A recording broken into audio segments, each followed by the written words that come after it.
So this evening I'm going to talk about maybe a slightly unusual subject.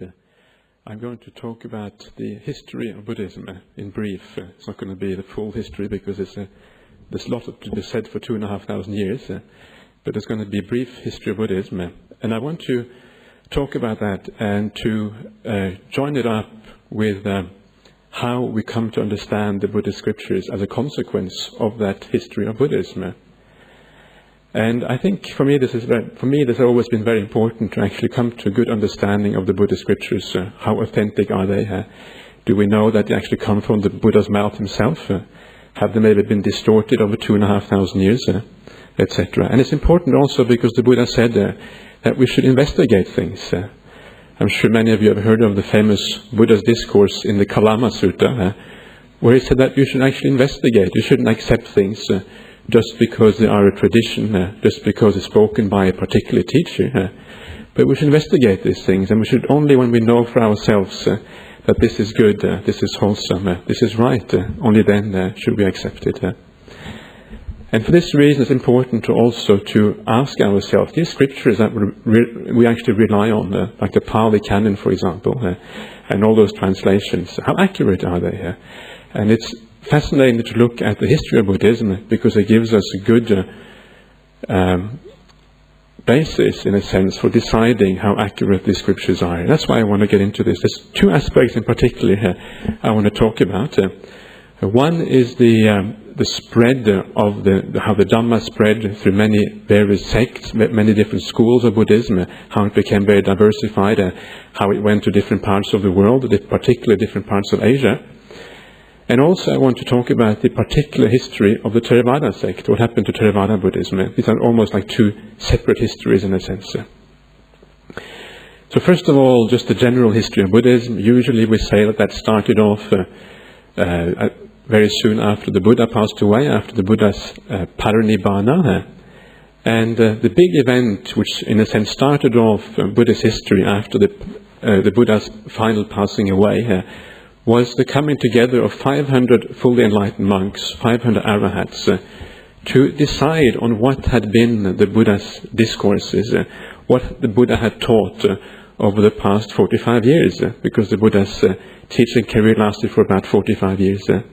So what these 500 arahats, fully enlightened monks, did, they basically recited what they remembered of the Buddha's discourses, and also what they remembered of the Buddha's teaching on the Vinaya, on the discipline for the monks and nuns in particular.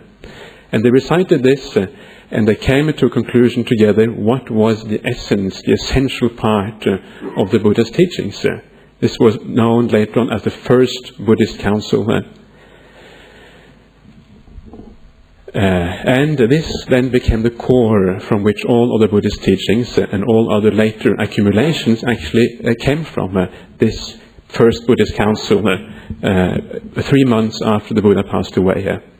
But of course there were many more teachings out there. These 500 monks didn't have the whole of the Buddha's teachings. So the question then arose later on, well, when somebody else comes around and says, well, I've actually heard this particular discourse of the Buddha, then how do you decide whether that should go into the canon or not? How do you decide whether this should become part of the scriptures or not? And the Buddha was very foresightful, because just before he passed away, just before his parinibbana, and this is all recorded in the famous discourse called the Mahaparinibbana Sutta. This is a discourse on the last year of the Buddha before he passed away. And the Buddha was foresightful because he laid down 4 great standards to be used basically for deciding what is the word of the Buddha and what is not the word of the Buddha. And these 4 great standards, the Buddha said, well, if somebody comes to you and they say, I have heard such and such from the Buddha himself, then what you shall do is you shall not reject that, nor shall you accept that. But what you shall do is put it next to the other teachings you know from the Buddha, and if it fits with those other teachings, then you shall accept it and make it part of the collection of scriptures. If it doesn't fit, you should reject it, and of course it does not become part of the collection of scriptures. So then after this council of these 500 fully enlightened monks, there was a steady accumulation of discourses as this particular test was being used. And this went on for about 100 years, maybe 150 years after the Buddha. And at this stage, a large accumulation of discourses had come into being. And this is very similar to the discourses we have today. You find it in the library here in Nolamara. There is the section on the Vinaya, on the discipline of the monks. And then there is the suttas, the discourses, which are divided into the four main groupings. The long discourses, the middle-length discourses, the connected discourses, and the numerical discourses. So this is what happened at this stage. But of course, sooner or later, in a large grouping of monks and nuns and lay people, etc., sooner or later you get arguments arising, or at least disagreements arising. What actually is this teaching of the Buddha? And often there are minor points on which people disagree. And when these agreements eventually they came to a head about 150 years after the Buddha, and at this time the first split in the community of monks and nuns happened because of this disagreement. And this, of course, is a very important point at the time in the Buddhist history when this first split happened, because it meant that the Buddhist Sangha was no longer unitary. It was no longer, it didn't work together in the same way it had before. And this split happened approximately maybe 100 years after the Buddha. And once the first split had happened, of course, in a sense that opens the floodgates, because then people think, okay, splitting is okay, or something like that. And of course, once one split had happened, one happened after the other, and sub-sects and sub-schools from the two original schools came into being one after the other. And about maybe 300 years after the Buddha, there is the standard figure of 18 different schools is mentioned as the number of schools that existed at this time. And very often the points of divergence between the schools were very, very small, were tiny little, minute philosophical things. But it was enough, for people to actually disagree sufficiently to form new schools about it. I'm not going to go into detail about what those differences were, because it's really a bit beside the point of what I want to talk about. So among these 18 schools, there were two schools in particular which I would consider particularly important. And they are important not so much because they stood out at that particular time in India, but they are important because to this day they have the most influence on what we take to be Buddhist thinking and Buddhist thought. And these two schools is the Pali scriptures, the Theravada school, and the reason, of course, it is so influential is because we still have the scriptures of that school almost completely intact from the very early days. And the other school, which has been influential and still is to the present day, is called the Sarvastivadin school. And the reason that this school is so influential is because its teachings are basically recorded in the Chinese scriptures. If you read the Chinese scriptures, there's actually lots of different schools collected there, but the most important one and the one which occurs the most there, so to speak, that is from the Sarvastivadins. And these two schools, the Theravadins and the Sarvastivadins, they split apart from each other about 200 years after the Buddha passed away. And the way that the Theravada school came into being largely was under the reign of King Ashoka. You may have heard of the King Ashoka. He was the emperor of India about 250 years after the Buddha passed away. And he was an emperor of the entire subcontinent of India. He's one of the most powerful emperors India has ever had, King Ashoka. And he was a Buddhist. He converted to Buddhism. So one of the things he did was he actually sent his son and his daughter. His son was named Mahinda, he was a monk. His daughter was named Sangamita, and she was a nun. And he sent these two on a missionary trip to Sri Lanka. And when they went to Sri Lanka and they realized that this is the son and the daughter of the King Ashoka, the great emperor, then of course that became very interesting for the Sri Lankans. And very soon thereafter, the king of Sri Lanka became a Buddhist. And this was like the big turning point for this particular sect of Buddhism, which then became later on Theravada. Well, at this stage, it was basically Theravada Buddhism. Soon as the king converts and becomes a Buddhist, then of course that means that the whole island basically is influenced, very heavily influenced by Buddhist thought. And ever since then, Theravada Buddhism has been very powerful in Sri Lanka because of that. It's been existing there for 2,200 years, 2,300 years. And many of the most important developments in Theravada Buddhism, such as scriptural developments, etc., have happened precisely in Sri Lanka. But not only did Buddhism spread to Sri Lanka, Buddhism also spread to Burma and to Thailand. And I think the earliest archaeological evidence for Buddhism in Burma is about 300 to 400 years after the Buddha. But Buddhism was still much weaker there than it was in Sri Lanka. So that is the Theravada Buddhism. That's basically how Theravada Buddhism came into being. Now the Sarvastivadins, this other school I was talking about, they had the stronghold in the northwest of India, in present-day Afghanistan and Pakistan, and also the area which is today the northwest of India itself. That's where they had their stronghold. And of course this is quite close to the Chinese border in China. So when the Chinese came to India and they started to become interested in Buddhism, the school that they came into contact with most was precisely the Sarvastivadin schools. So they brought back the Sarvastivadin scriptures from India, brought them back to China, and translated them into Chinese. And that's why, to this day, the Chinese scriptures are very largely based on the Sarvastivadin schools. As I said before, there's also other schools, but this school is the most important one. And this is all before the rise of Mahayana. These are all the early schools of Buddhism, not Mahayana Buddhism, which later came into being. These are all the early schools, and the teachings of these early schools are extremely similar, almost very much the same in fact. So what does this mean for our understanding of the scriptures to the present day here?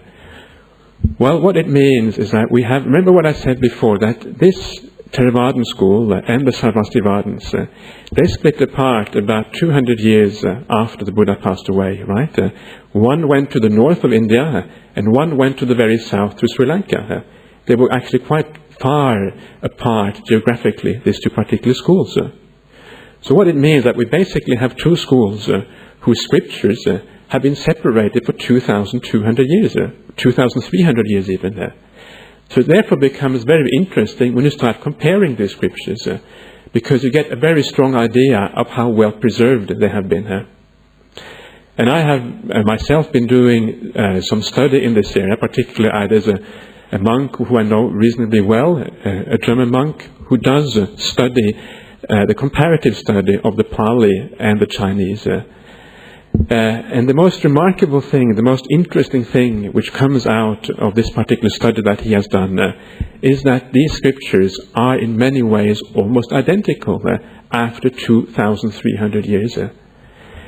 And this is, for me, this is just a remarkable thing, because it gives rise, for me at least, to an enormous amount of faith that what we have today, the scriptures that we have today, basically they are the word of the Buddha. They have almost not changed at all for 2,300 years. We are 200 years away from the Buddha from when these schools came apart. So if they haven't changed for 2,300 years, then surely they wouldn't have changed much in the first 200 years either. And I find this very, for me, this is very, very powerful, because it means that when I read the suttas, I know that what I'm seeing here is pretty much exactly as far as all the important doctrines go, the Four Noble Truths, Noble Eightfold Path, the 5 spiritual faculties, all the gradual training, all these important concepts that we always talk about as practicing Buddhists. All these are there in both of these schools, almost word for word identical after 2,300 years. And it gives a tremendous sense of confidence that when you read this, you're actually reading the word of the Buddha. It gives you this feeling of being in the presence of the Buddha. This is what the Buddha said, and you don't have much doubt about it anymore. I find that an extraordinarily powerful thing to be aware of.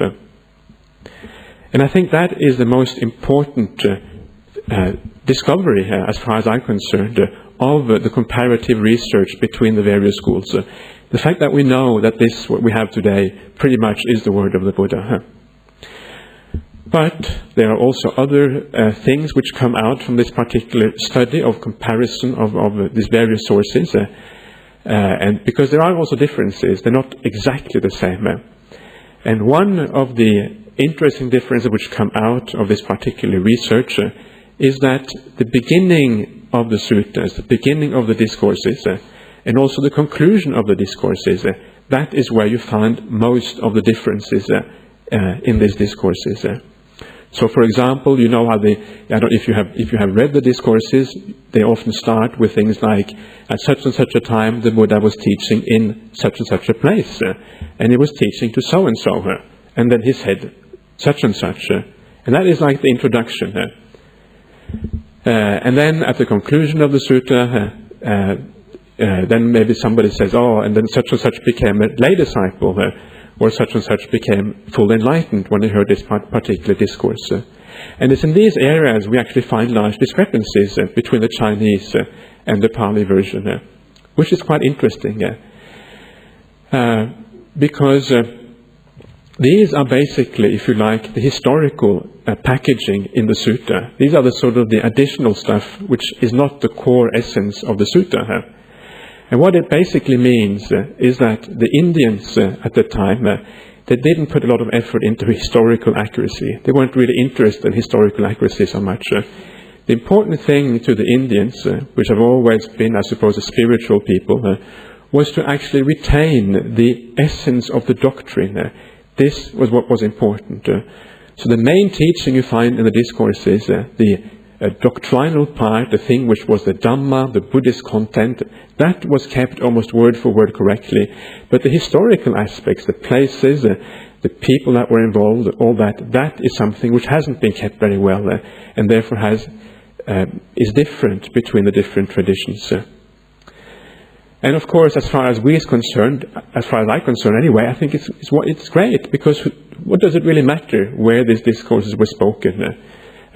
Who was it spoken to? How many people became enlightened? It's really quite, it doesn't matter so much. The important thing is to know that the actual Dhamma, the teachings, have been kept intact and kept well for these 2,500 years. That is what matters. So in a sense, the strange discrepancy there between our modern way of thinking, where historical facts tend to become so important, and the Indian way of thinking, where historical facts really didn't really matter much. Actually, when you're a Buddhist, it's a great boon. You're very happy that they didn't actually put more effort into historical facts and forgot about the spiritual aspects instead. So that is one of the differences. Another difference is that occasionally, when you read the Pali, you come across passages which don't exist in the Chinese. Occasionally come across passages in the Chinese which don't exist in the Pali. And this, of course, is interesting. Particularly interesting is it, I find, when you come across passages which are in the Pali but which don't exist in the Chinese, because it makes you wonder, why is it that one has them and one does not have them? And the general standard is of course, to assume that what these two collections of discourses have in common, that is the word of the Buddha. What they don't have in common, that is always more suspicious. And there's one particular instance which I came across recently, which I find was very fascinating to me. And this is a discourse in the Majjhima Nikaya, and it had a passage which was very strange. It was strange because it was a passage which I couldn't find anywhere else in all the discourses. It only existed in this particular discourse. And you may know that the Pali Suttas are very repetitive. Central topics occur again and again and again. So when you have one particular thing which never occurs anywhere else, well, it almost like stands out like a sore thumb in a sense, particularly because this was a very central and important part of this particular discourse. And on closer inspection, I also saw that this particular paragraph, or these particular paragraphs, not only don't they exist anywhere else in the suttas, but they are a verbatim repetition of what is found in another part of the Tipitaka called the Abhidhamma. And now I have to give you a little bit of background on the Abhidhamma. The Abhidhamma is a later compilation of philosophical statements, in a sense, which were done after the Buddha passed away. In fact, the whole Abhidhamma is really a philosophical work which talks about the nature of reality and how reality is composed. It divides mind and matter up into the most minute possible elements, almost like atoms, if you like, atoms of the mind and atoms of the body. And it divides time up into the most shortest possible time capsules. So it's a philosophical work, and it's a work which tries to describe reality as it actually is. So that is the Abhidhamma, and it was composed maybe about 200 or 300, 400 years after the Buddha, over a period of time. Now here is a paragraph which is taken verbatim out of this Abhidhamma, this higher philosophy, and found in this sutta, and not found anywhere else. So it looks, on the surface of it, it looks suspicious. Does it really belong here? You don't really have anything to compare it with, so you don't know whether it belongs there. You can't tell whether it is true or not. Maybe it is true, maybe it's not. It doesn't look like it belongs there. It doesn't look like it has been there original in the sutta. And then, of course, you come to the Chinese and you compare it to the Chinese suttas, to the Chinese discourses.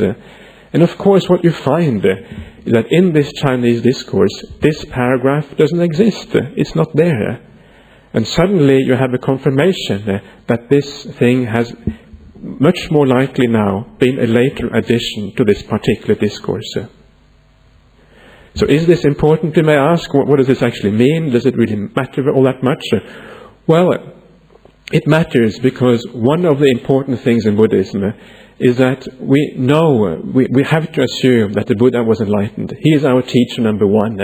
He is the one who, without him, everything else really falls apart. There wouldn't be any Buddhism without him. So if he wasn't enlightened, then nothing else really works.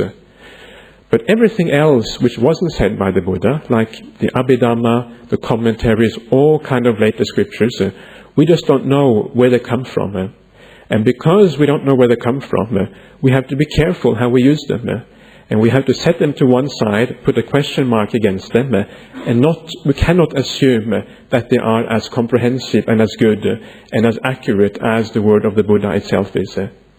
So because of that, because we don't know the Abhidhamma, we don't know how accurate and how correct it is, and how well it actually compares with the word of the Buddha, when we find a paragraph in a sutta which seems to have been inserted from the Abhidhamma, then we can put that paragraph to one side and say, we don't know.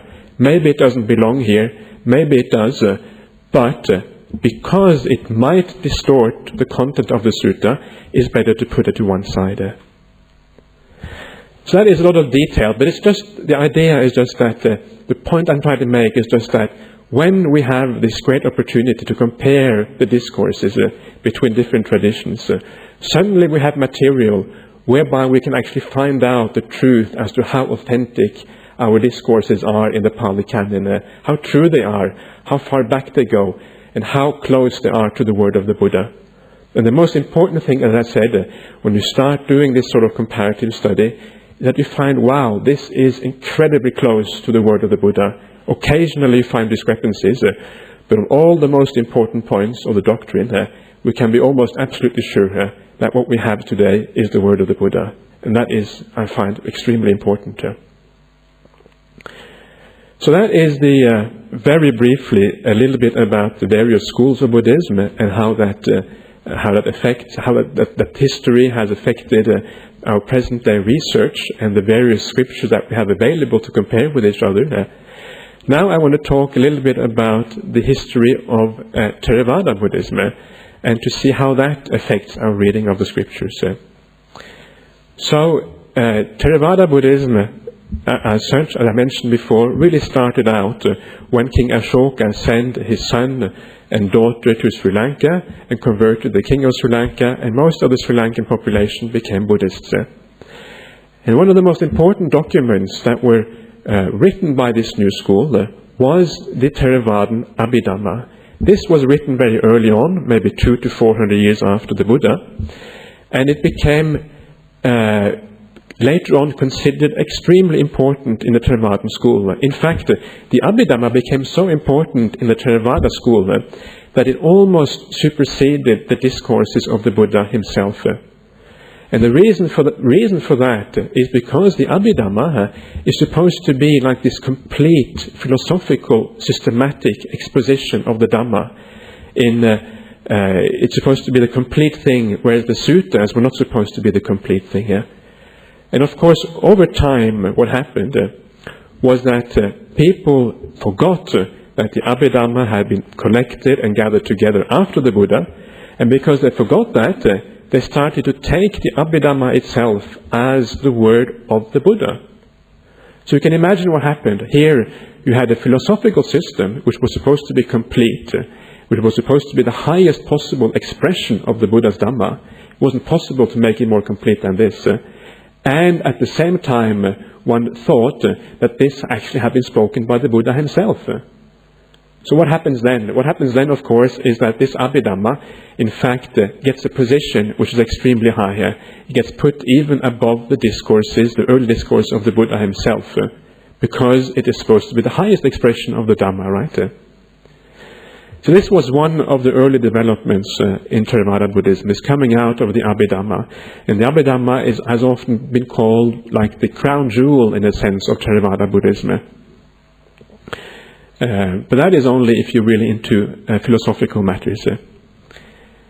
So I should also say that one of the important distinctions between the Abhidhamma and the early discourses, and what marks that distinction very clearly, is that the Abhidhamma is a philosophical work. So it is, as I said before, it's a description of reality. It breaks reality up into tiny fragments, both in time and also in terms of matter and mind. So it's an analytical, philosophical study here. It's a description of reality here. The discourses are completely different. The discourses of the Buddha are pragmatic. They are about actually becoming happy, about finding happiness in the world, and about ending suffering. That is the purpose of the discourses. So the purpose of the discourses and the purpose of the Abhidhamma are actually quite different. And this is important to bear in mind. So, after the Abhidhamma then had been established and became a key part of Theravada Buddhism, and this part of this probably happened in Sri Lanka, the Theravadan Abhidhamma is quite different from the Abhidhamma of other schools, and this is one way that scholars know that this was a late development after the schools had departed from each other.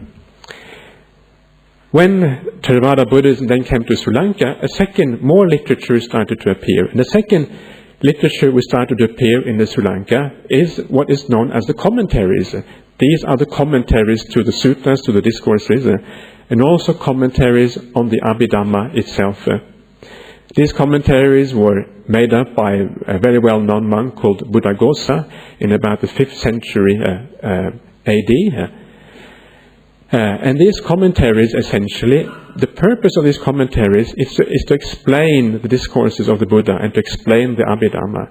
So what they do is they take a phrase in the suttas which may be a little bit obscure, or they take a word which maybe people are not sure about, and then they explain it in one way or another. Now the way that these commentaries go about explaining the suttas and the Abhidhamma, is that very often what they do, particularly when it comes to the suttas, they may take a doctrine, something you find in the Abhidhamma, and then they may explain the suttas in terms of this particular Abhidhamma statement. Now remember what I said before was that the Abhidhamma is very different from the suttas, because the Abhidhamma is about describing reality. The suttas is about the practice of the path which leads to liberation from suffering. They're two different things.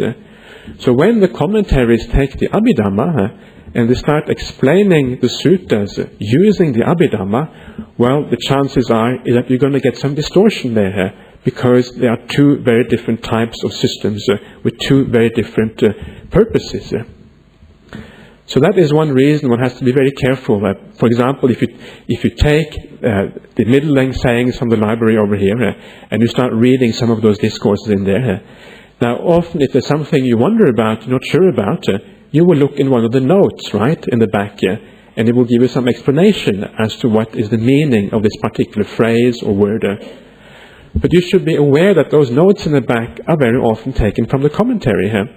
So, when you start reading those notes, you are interpreting those suttas in accordance with the commentary here. And that also means that you will be interpreting the suttas in accordance with the Abhidhamma, because that is what the commentaries use to explain the suttas, the discourses very often. So this is important to be aware of, because that can lead to distortions of the material, so it's very handy to know that. And of course it didn't stop with that. There was, after the commentaries had been made, there was much more material also written in the Theravada tradition. One of the very important works, which is often cited as also one of the, if you like, crown jewels, if you like, of the Theravada tradition, is the Visuddhimagga, the path of purification. It's this big, almost sometimes called encyclopedia of meditation. This long treatise on various aspects of morality and meditation and also wisdom. And it has become extremely important in the Theravada tradition. This was also written by the same monk I mentioned before, this monk called Buddhaghosa. But again, if you start reading that, you realize that even though a lot of it is interesting and a lot of it is good, there's also a lot in there which is based again on the Abhidhamma and the commentaries.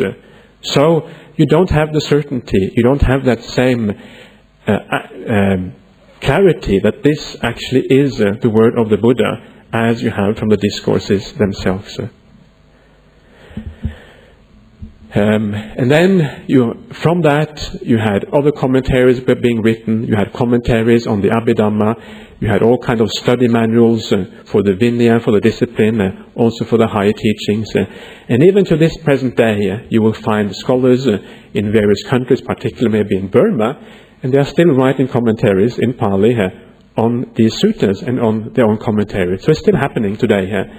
And the very fact that it's still happening today, of course, means that the commentaries throughout the ages have been the product of scholars, of monks who have been sitting around. And it's not something that we have inherited from early Buddhism.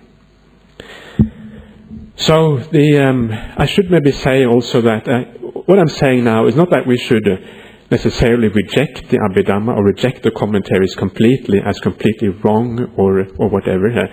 The point isn't so much that, because to study these things so much that we can say with certainty that everything there is wrong or everything there isn't right is basically an impossible task, because it basically is impossible.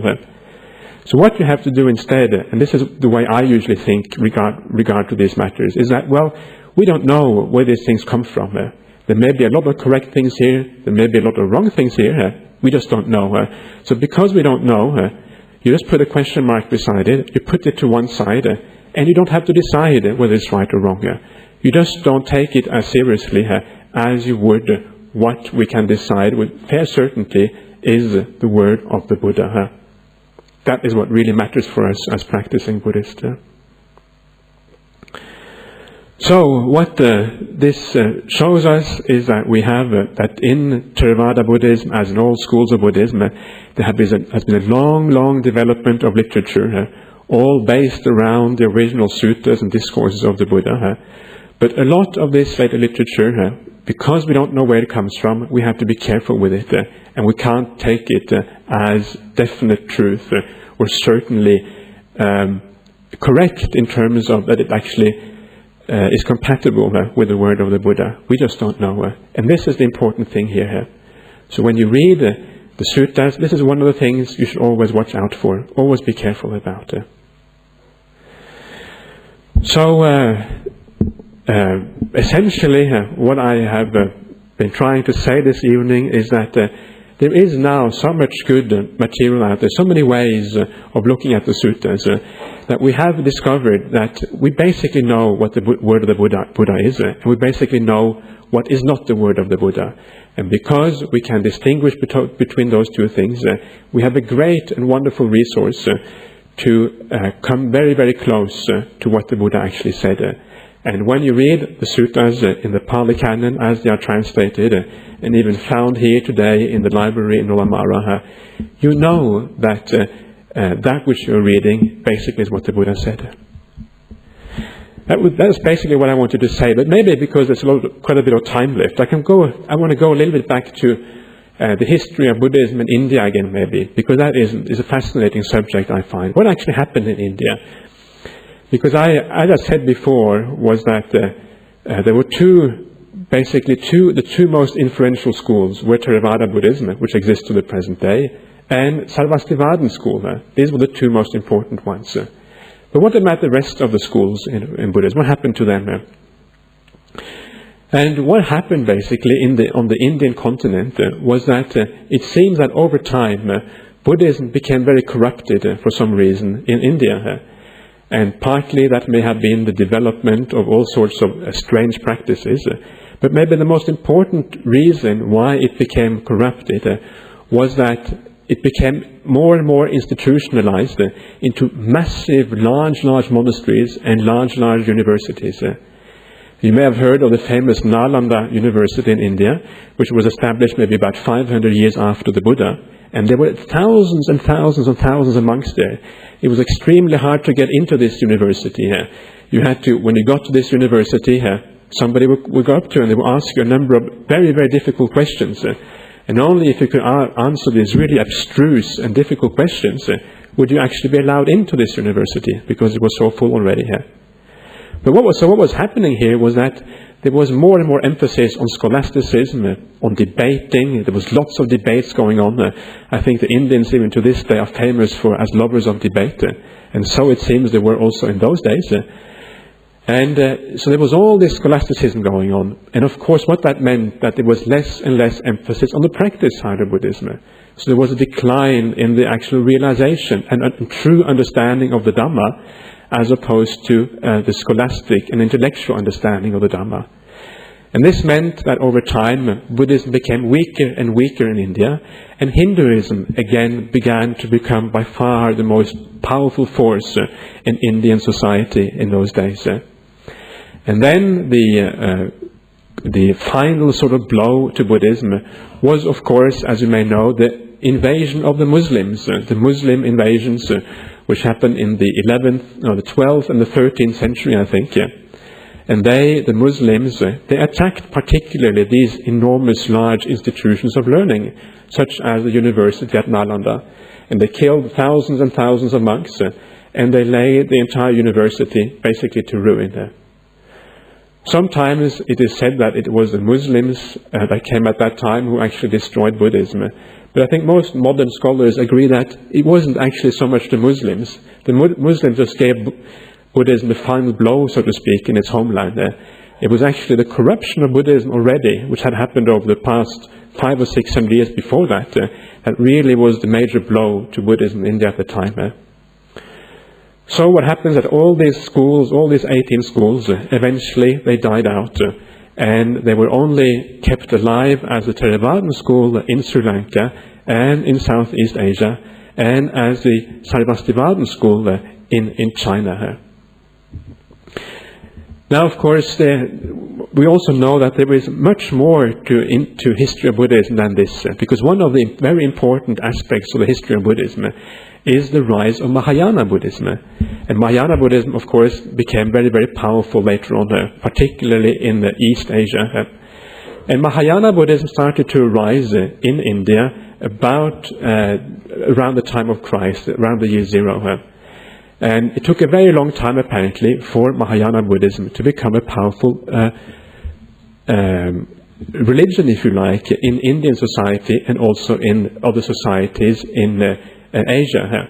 It very, very slowly developed. And what is important to know about Mahayana Buddhism is that even though it is based on all these other suttas which arose after the initial suttas had been decided on, even in all Mahayana Buddhist schools, they still have the core of suttas that we also have, the discourse that we have. They still have that core. So there are actually many Mahayana Buddhist schools today around the world who actually say, well, should we really be studying this Mahayana suttas? Maybe we should be going back to the early discourses, which we know with certainty actually is the word of the Buddha. And I know that there are schools in Taiwan, for example, in this day, who say that we should try to strive to go back to the early discourses of the Buddha.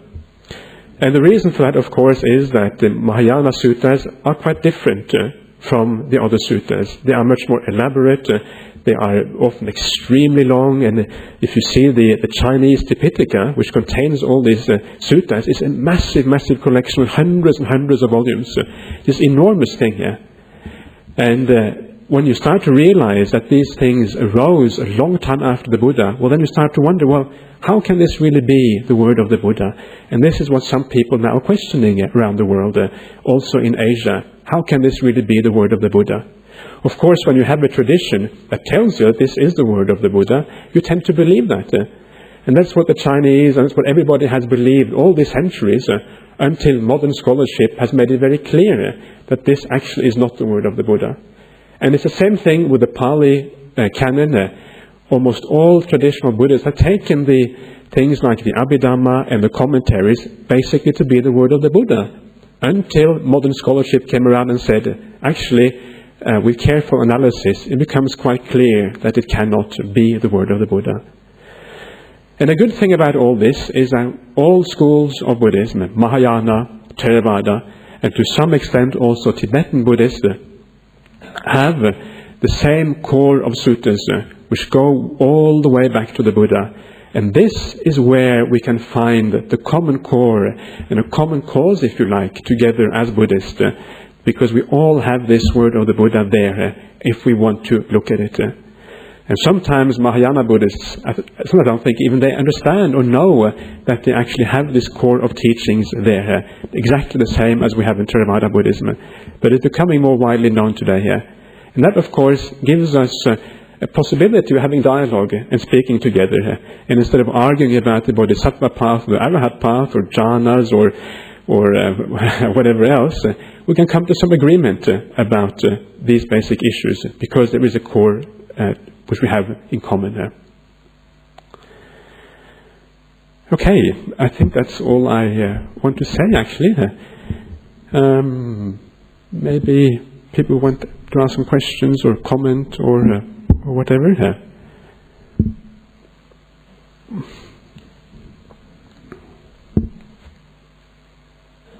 Yes, Solver. Yeah. When I read the Sutta Pitaka, I see the Buddha talking about Dhamma and quite a lot, and Vinaya, and he never ever talks about Buddhism, and he never talks about Buddhists. He sometimes talks about Savakas, like people have heard the Dhamma, and that strikes me as quite interesting. So my question is, what is the origin of the term Buddhism and Buddhist? And also, what are the implications? Should we consider ourselves to be Buddhists, or should we just consider ourselves to be followers or people in search of Dhamma? And the distinction being, rather than being followers of an ideology, but just like being more inclusive, that all people are able to be searching for Dhamma. Okay, yeah, that's a nice question. So the first part of that question is that the Buddha never talked about Buddhism or Buddhists. When did this word actually originate? And apparently most people say that the word Buddhism originated when Westerners became interested in this particular thing here, because it never actually existed before the Westerners became interested in this, which is fascinating here. So in Asia, it has never really been known as Buddhism. It has been known by such things just as Dhamma, or the Buddha Dhamma, or the Dhamma Vinaya. These are all words which basically mean the teachings, or or sometimes you hear the word the sasana, which is like the Buddhist dispensation. But Buddhism has never really been a word which has been used as such. Yes, I think it's important to ask yourself: should we call ourselves Buddhist, or what should we actually call ourselves? It's an important one. I recently read an article by a novice monk, a very senior novice monk, an Australian novice monk, been a monk for 30 years, and he was arguing that Buddhism is so corrupted everywhere that basically we shouldn't call ourselves Buddhists at all. We should actually start a completely new sect and sort of go back to basics again. That was what he was arguing here. But I think that might be going too far here. But I think you have a very important point in saying that what should we call us? For example, if we come to the Buddhist society here, should we call us Theravada Buddhists? And I think that that generally the word Theravada Buddhism means many different things. But to most in Asia, Theravada Buddhism basically means that you take the Abhidhamma, the commentaries, the Visuddhimagga. You take all of these things as part of your understanding of what Buddhism is all about, right? That is what Theravada Buddhism basically is. You take the sutras as well, of course, but usually in Asia, particularly the traditional way that things are studied in Asia, you put much more emphasis on reading the Visuddhimagga, reading the Abhidhamma, and reading the commentaries, than you put on actually reading the sutras. The reason for that is because by reading these other things, only that way can you understand what the Buddha said in the sutras. Because according to tradition, it's so difficult to understand what the Buddha said here.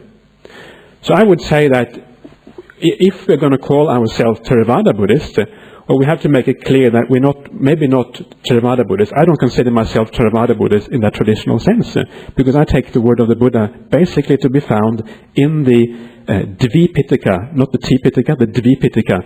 The Dvipitaka means the 2 baskets rather than the 3 baskets.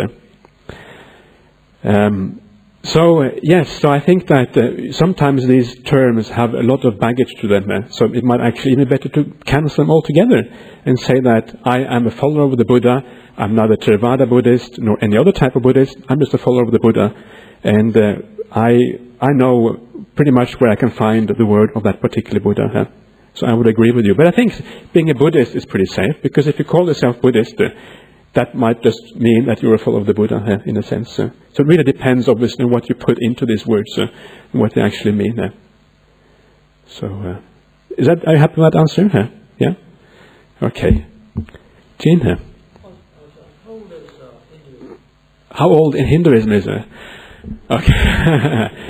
Okay. Well, Hinduism is supposed to be extremely ancient, and it goes obviously back way beyond, way before the Buddha. I think the sort of Hinduism that we have today started off with the scriptures known as the Vedas. Now the Vedas are supposed to have been written about almost up to 1,500 years before the Buddha. That's when they came into being. These Vedas are basically hymns, these verse hymns, versified hymns. And this is the main scriptural basis for the Vedas. But the actual society that the Vedas come from, that society is supposed originally to have come from the Iranian-Russian steppes, just north of Iran. And then they moved from there down through Iran and into what was known as Greater India. And another part of these immigrants, they went up to Europe. So they sort of split into 2 streams, one going to Europe, one going down to the Indian subcontinent.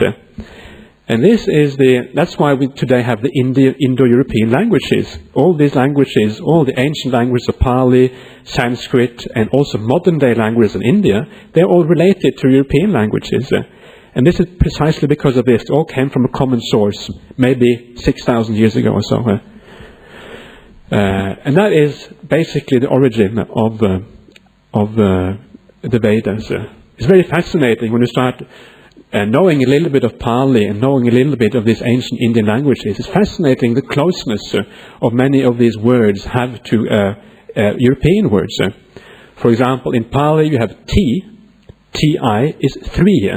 And if you look at all European languages, they all begin with a T in 3. If you have Chattaro, it's like cuatro in Spanish or French, right? And when you start to look at it, you find this enormous number of similarities. You have matar in Pali is mother. Matar, mother. Pitar is father. And there was a relationship there all the way through, basically. See the same roots. Yeah. Yes.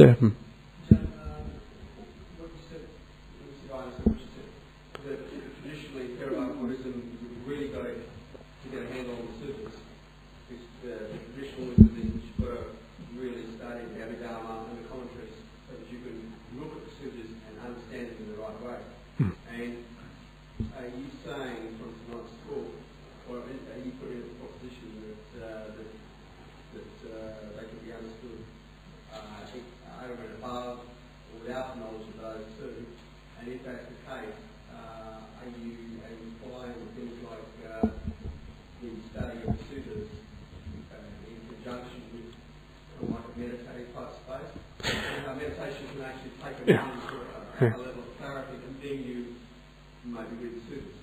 Right. I'm implying that the sutras were spoken to people in India at the time, right? So people were able to understand these discourses at the time in India. Huh? So is there any reason why we today need this enormous amount of interpretive commentaries to actually understand the sutras? Surely there isn't much difference between us and the people at the time of India. We may be richer, we may be better off, but in terms of capacity, intellectual or spiritual, it's probably pretty much the same, I would assume. So I say that because the Buddha taught these sutras to ordinary people at the time of the India, and they understood it, then surely we also don't actually need this massive commentarial literature and Abhidhamma to understand what the Buddha was talking about. Surely we can understand it as it stands on its own. But of course that is a simplification, because some sutras are complicated and difficult. So then what you do, what I think is a more fruitful way, rather than going to the commentaries. You can go to the commentaries, and initially you can get some good understanding from there. It's actually probably more fruitful to go to somebody who has been studying these matters for a long time, and somebody you have confidence in also has good meditation, as we were saying now, so they actually know what they're talking about in relation to these scriptures, and ask them how they actually regard this, and you probably get a better answer than, or you may get a better answer. Or they may say, well, in this case the commentary is right, or the commentary makes sense. You can go for it in this particular case. But generally speaking, because the sutras were spoken to people at the time, they would understand it. So I think we should do it today as well, without relying too much on commentarial Abhidhamma literature. And yes, I think you're right. Of course, the whole point is, the point of these things is to practice, right? The point of the Dhamma is to practice it. And it's when you practice it that a deeper understanding of the sutras comes into being here. Because these are always related to practice. And that's why they are so pragmatic, and that's why they are all about practice all the way through. And the deeper your meditation goes, the more you're going to be able to relate to the content of those sutras. So that you're precisely right. It is the interpretation and the experience that go together, basically. And also, it's very important to have a teacher, because it's possible to have the experiences, and it's possible to read things into the sutras which may not be there. So you really also need a teacher, I would say. So you have those three things. You have your own experience, you have the sutras, and then you have somebody who you can take as a teacher who hopefully knows more than you do. Yes, sir. What it is? Okay, well, basically, enlightenment in Theravada Buddhism is the destruction of greed, hatred, and delusion.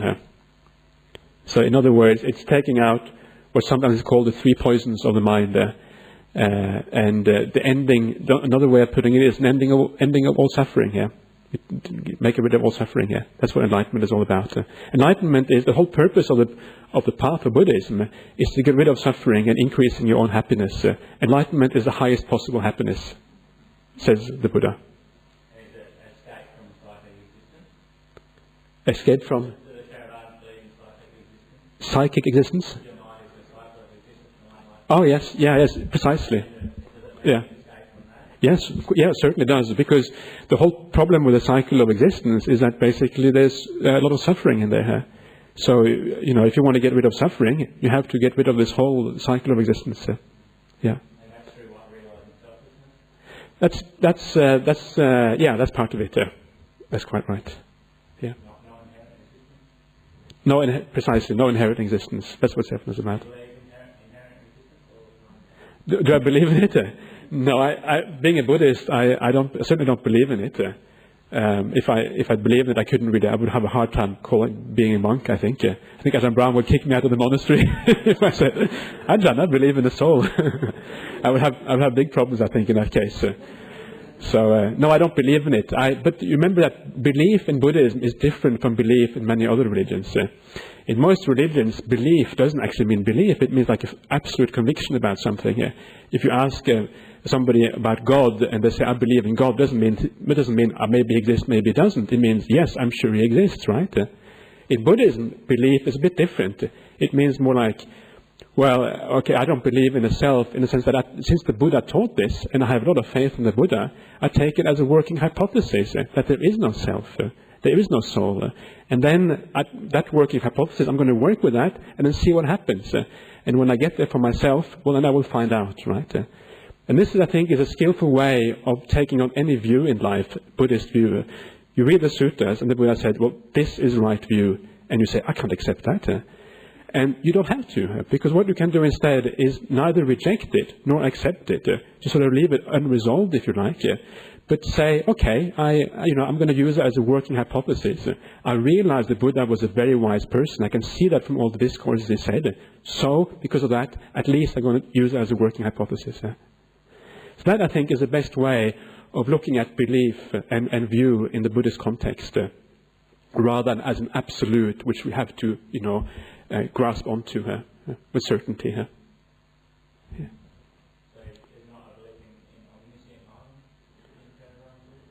Omniscient mind, well, it depends what you mean by omniscient, right? Now, if omniscient means actually really knowing and seeing everything, then there's no room for that in Theravada Buddhism. No, yeah. Anybody else want to ask something? Yes, Sue. You said that the suttas were the result of the first meeting of the enlightened monks, pretty much after the Buddha passed away. So, how long did the suttas take to write down? Well, okay, this is another part of Buddhist history which I didn't really touch on at all, and this is to what extent and when they were actually written down. The first writing down of the suttas happened about 100 BC. So there was a long period from the Buddha passed away until until they were written down, basically, about 400 years. And during this period, it was just passed on as an oral transmission. So and that may be a reason why there has been some, if you like, faults or mistakes done over those 400 years, because of the oral transmission is liable maybe to some mistakes. But I find it still remarkable, like considering that this is an oral transmission, and of course the ancient Indians were the masters of oral transmission, because everything was actually transmitted orally in those days. It's amazing that it was for 400 years in the Theravada tradition, even longer in some of the other traditions, and yet the mistakes are so few. So the first writing down happened in Sri Lanka about 100 BC, basically. That's when it happened. Before then, it was oral transmission. Is that what you wanted to know? Yes. Okay. Yeah. Okay. Yeah. Does anybody else want to say anything? Yeah. Gina. Yeah. Since you're so willing to answer all these it's only 9 o'clock. questions, Yeah. been sitting here, of course, for quite a few years. I've also been sitting with Shantamai Hindi. And they do something over there called Medicine Buddha. Have you ever heard anything on that? Ooh, and you're getting a bit outside the scope of what I must admit what I know anything about. The medicine Buddha is, I think, it's a Mahayana concept, a Bodhisattva concept in Mahayana, who is supposed to, some way to help beings, to cure them of sickness and that sort of thing. Yeah, I think that's what it is. It's a Mahayana concept, Bodhisattva idea, but I don't know very much about it. I think there's a Buddhist dictionary in libraries. Look up on the medicine Buddha. You probably find out what it means. Yeah. Okay. Yeah. Okay. So if that's it, maybe we'll just close off and pay our respects to the Triple Gem. Arahang Samma Sambuddho Bhagava Buddhang Bhagavatang Abhivademi Svakato Bhagavata Dhammo Dhammang Namasami Supatipanno Bhagavato Savaka